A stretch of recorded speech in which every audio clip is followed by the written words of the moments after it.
Hey guys, Jesse here, and today I'm going to be unboxing the Master Grade Gundam Age 2 Magnum. Now, this is a kit and design I really didn't have that big of an interest in until just recently. I kept seeing it in my local Barnes& and Nobles, and I just became enamored with it, and like I just had to have it. So I picked it up yesterday with their 25% off deal and got it for about 40 bucks, which is a pretty good deal for me for such a big box Master Grade. And I don't know the retail price on this guy, but hey, I got it now and I'm grateful. Interestingly, I'm pretty sure this is the only Master Grade from the Build Divers series that we've seen, and I believe Build Fighters Try also only got one Master Grade, which was the Red Warrior. Just sort of interesting. I thought the series was a little more popular than that, but maybe not. I've heard Build Divers isn't as good as the other two, and Build Fighters Try wasn't very good to begin with, so in any case, we're not here to talk about the anime, here to talk about the kit. So I've wanted the Gundam H2 normal for a very long time, but it just seems that Bandai isn't printing the Master Grade Age kits anymore. So this is the closest thing we've got right now, and I'm very glad to have them. And let's face it, this is the closest thing we're going to get to a Gundam Age FX Master Grade. Just saying. So let's go ahead and take a look at the box. First things first, this box art is a clear winner. This is going up on my wall somewhere. I usually don't save my boxes, but this one's just amazing. You've got you've got Big Zam in the background. Look at that. Hey, Big Zam. Anyways, let's go around the box. So bottom of the box, we got a nice front and rear view of the kit. Down there, we've got the pilot. Interestingly, the cockpit's actually in the stomach, which is pretty unique, pretty different. Next, we got the Phoenix mode, which is the transform sort of bird mode, airplane mode, whatever you want to call it. I think it actually looks pretty good. I'm not super wild about it, but it doesn't look bad. I think mainly because of the feet. The feet are very strange. They're not normal, which for me, I don't really like them in the mobile suit mode. That's kind of my one big issue with this kit are the feet. But in that Phoenix mode, they actually look all right. They actually look kind of like engines. Here we've got the Hyper Dodge Rifle Magnum, which is an awesome design for a weapon. I really like this weapon. I could do without the weird like white fins coming off it, but otherwise it's really cool. And apparently you can store it on the back skirt like that, which I think that looks pretty dumb, but to each their own. On the top here, we've got explanations of the F funnels showing you that you can mount them on an action base. I'm also not too wild about the F funnels coming off of the Gundam. I think they leave a pretty ugly connection point right there on the shoulder when you take them off. So I'm probably just going to keep mine off whenever I display it. And then showing off some gimmicks about the hips, it seems. So pretty cool. Hopefully this kit is stable. I've heard that the H2 normal isn't very stable, but I'm hoping that this guy will be all right. Then we've got some nice markings and interchangeable fingers. And a pretty unique beam saber there with some of the beam coming out the back like the original new Gundam from the blue one that I reviewed quite a while back. So, yep, pretty cool box. Awesome box art once again. And let's go ahead and open this guy up. Now, I said in my Gunpla update that I'd probably be doing a build video on this guy, but seeing the amount of runners, no, I don't think I'm going to be doing that. So let's go ahead and take a look at this. So first off, got the marking stickers here. They look pretty good, nice colors and lots of decals. I don't know about the pinstriping. White pinstriping never comes out too great because it doesn't come out wide enough on the kit. So I might forego that and just use some that look well and some that don't. So it's 50-50 whether or not I'll use those.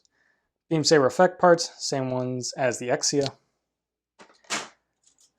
Next up, we've got an E-plate, which is some inner frame parts. I believe this is from the H2 as it says up there. So this is an old plate. Pretty good detail. If it's anything like the H1, it's just mainly going to serve its articulation purposes rather than being super detailed.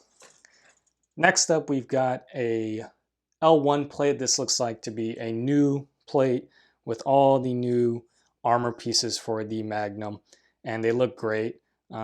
Looks like we got some hollow spaces on some of these pieces, which is unfortunate, but here we've got pieces for the really cool V-fin. I love the head of this kit. It just looks so cool. So Really like the sort of face mask on the side. But looks like we got parts for the F funnels on here. And yeah, it's looking nice. I really like this color. I'm not going to change it. It's kind of a muted purple. Very unique color for a Gundam. Next up, we've got an O1 plate, which is the funnels. On the camera, it's showing up more blue, but it's definitely more green than it is blue. But either way, it looks really, really nice. I quite like that. And yeah, mine's a little bent, unfortunately. I don't know what it is about effect parts in me. I always get bent ones. It's unfortunate. Next up, we've got the M1 plate, which is some more armor parts. This looks to be new as well. So this is H2 Magnum stuff. Looks like to be parts for the shield and the Magnum Dodge rifle. And there's the very cool 1/100 pilot figure. I really like that figure. It's pretty unique. Again, I haven't watched Build Diver, so I don't know how good it is or how bad it is, but I might check it out one day. Then M2 seems to be just a part of the other plate for some duplicate white parts. Next up, we've got the K plate, which are some more inner frame parts. This is also from the original H2. Then we've got the J plate, again from the original H2. This looks like to be the parts for the original Dodge rifle that came with the H2. I'm not sure if it's also called the Dodge rifle or if it had a different name when the H1 became the H2, but it's the rifle parts anyways. Next up, we've got a couple of G plates here. These are just inner frame parts from the original H2 for the legs and arms and inner frame. So yeah, not too much different about the inner construction of this kit, it seems. Then we've got some more nice clear green parts here. Again, being more green in real life than blue like it shows on the camera. But this is a D plate. Looks like we've got it for the face. And the A in the chest, this is from the original H2, it seems. So that looks very nice. I know that this kit includes some chrome stickers to go behind that. So they're going to glow very nice and bright. Next, we've got the, trying to find the plate number on this. Where is it? The N1 plate. N1 plate, this is a new plate here. Looks to be some extra inner frame parts. So now I'm going to have to take back what I just said about the inner frame. It looks like there are going to be some changes to the inner frame. Next up, we've got a couple of I plates. These are from the original H2 actually. So just some, oh, they're kind of stuck together. Just some frame or outer armor parts here. Looking real nice. I know the outer details on the H2 are actually quite minimal. So you're only going to get a few panel lines on these pieces, but these seem to be mostly for the arms and legs and maybe parts of the backpack maybe. So still, they're looking really nice. I like the sculpt on them. Here is a B plate, also from the original H2, but in this really awesome orange. It's a very deep orange. It's coming out a little bit brighter on camera, but in real life, it is a nice dark orange. Then, let's start over here. We've got the A plate, strangely enough, coming this far in, and we finally get the A plate. An original H2 runner. So this is going to be parts for the chest and for the skirt armor and for the back. Mainly all torso parts. We've got an L1 plate here. This is a new runner for what seems to be the shoulders, and I think that is a copy of another plate. Strangely enough, I just noticed this says L3, this is L1, and I think the other one was L2, so yeah, that's going to be a little bit confusing. It looks like they just took the L3 plate and just slapped it onto the L1 plate and called it a day. So a little bit strange. I've never seen that before, actually.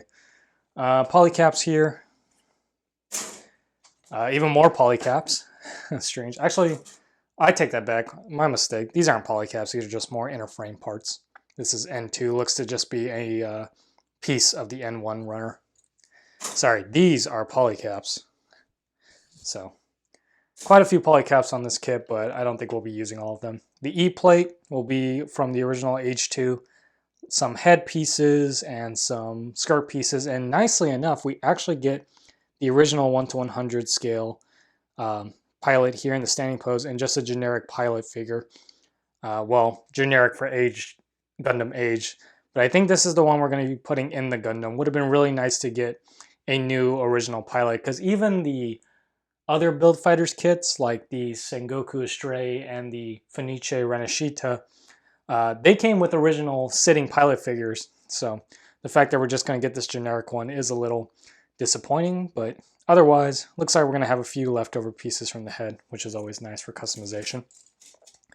A little O2 plate to finish off our F funnels there. A C plate from the original Age 2 with this really nice kind of mustard yellow. I actually quite like that. I think it's going to fit really well with the rest of the color scheme. And then an MP plate, which will be all our finger parts and our hand parts. So I like the colors of this kit as is. I'm not going to be messing with it. I'm just going to build it and top coat it, but I'm going to review it as a straight build, an out-of-box build. So, also, these are the chrome stickers here that will go behind the A and the eyes and some of the cameras, and then you have another foil sticker sheet here with the eyes and the cameras. So, I'll be either painting mine or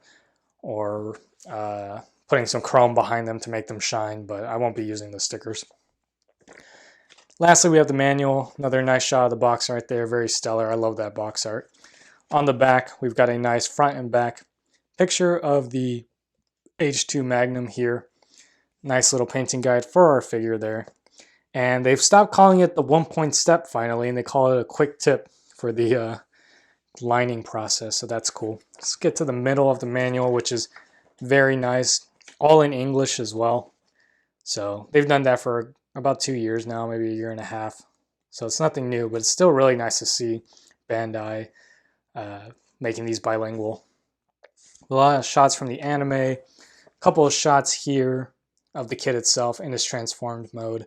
Again, there's how you can use the F funnels with the new action base and the little connector piece.